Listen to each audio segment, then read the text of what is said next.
Baik, para pemirsa sekalian, eh, kembali kita mencermati pertanyaan-pertanyaan dari pasien dan ini sangat banyak sekali sehingga harus dipilah-pilah ya karena banyak pertanyaan-pertanyaan yang sama. Mudah-mudahan yang bertanya sama akan bisa menyimak video-video dari kami sehingga akan terjawab pertanyaan-pertanyaannya.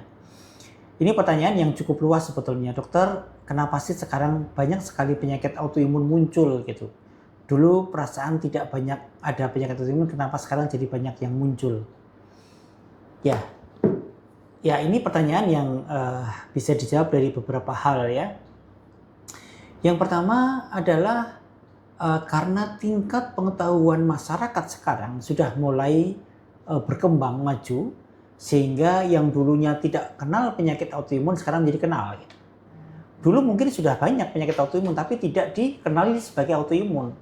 Bahkan dulu mungkin kena santet lah, ataupun mungkin karena penyakit-penyakit yang tidak jelas lah.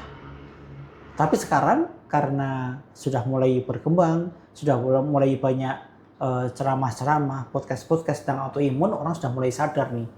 Maka sekarang mulai muncul banyak penyakit autoimun. Dan para ahli mengatakan autoimun itu seperti fenomena gunung es yang kelihatan di luar itu sebenarnya masih kecil gitu, sementara yang di dalam masih banyak gitu. Jadi potensi muncul autoimun sangat banyak. Mungkin yang muncul sekarang itu tidak seperti kondisi realitanya gitu. Mungkin lebih banyak lagi dari yang sekarang ada.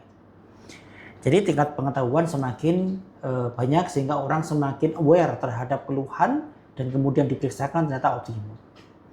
Yang kedua, dokter-dokternya pun juga sekarang semakin canggih dengan sarana prasarana yang semakin menunjang untuk diagnosis autoimun. Banyak muncul guideline-guideline baru, banyak muncul kriteria-kriteria klasifikasi, sehingga semakin memudahkan kita untuk mendiagnosis autoimun. Kemudian yang ketiga, memang pola hidup dan pola makan, pola pikir orang-orang sekarang berbeda dengan orang-orang dulu. Padahal banyak jurnal mengatakan bahwa salah satu pencetus yang paling utama dari autoimun adalah stres. Dan kita lihat sekarang ini, ya, orang bekerja, mengejar dunia, ambisinya luar biasa. Itu semua akan menjadi pencetus penyakit-penyakit banyak. Cancer pun juga salah satu pencetusnya adalah karena stres, termasuk autoimun.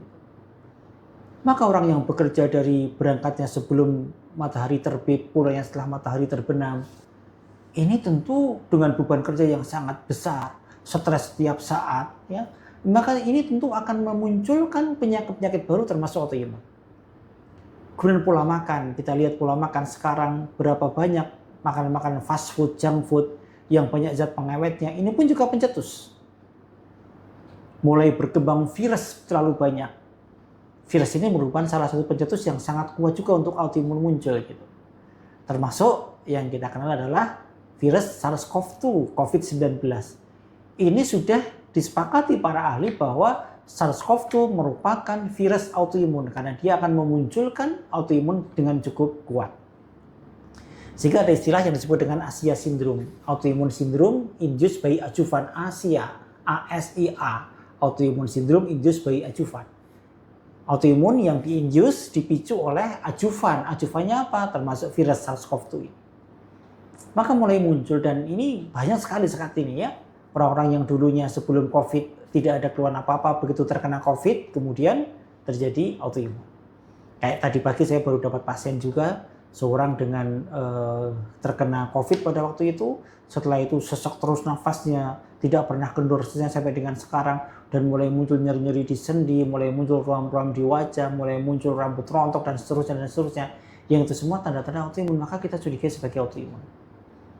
Maka inilah yang banyak menimbulkan munculnya autoimun saat ini. Kemudian ada isu yang mengatakan, berarti kalau gitu seakan-akan dokter tidak mampu menangani autoimun, malah banyak dokter, banyak penyakit autoimun muncul, ini tidak bisa disampaikan seperti itu. Karena pengetahuan sekarang mulai banyak muncul, sehingga mulai jumlah autoimun mulai banyak muncul. Gitu. Tetapi mesti kita ingat, semakin banyak autoimun muncul, para ahli pun juga semakin kuat mempelajari bagaimana mencari solusi-solusi untuk penyakit autoimun ini. Yang dulunya mengandalkan steroid, sekarang sudah mulai imunosupresan. Steroid sudah banyak ditinggalkan nih. Imunosupresan pun sekarang sudah mulai banyak ditinggalkan beralih kepada biologic agent, agen-agen biologik. Sekarang sudah mulai ada juga stem cell, secretum, exosome. Dan sekarang banyak di belahan dunia di luar negeri itu sudah mulai mempelajari gen terapi. Gen terapi artinya apa? Bagaimana merubah genetik seseorang yang tadinya genetik autoimun menjadi tidak autoimun lagi gitu. Artinya mulai terus berkembang terus gitu. Jadi tidak usah khawatir autoimun banyak muncul pun, maka insya Allah pun juga akan tunjukkan di mana obatnya gitu ya.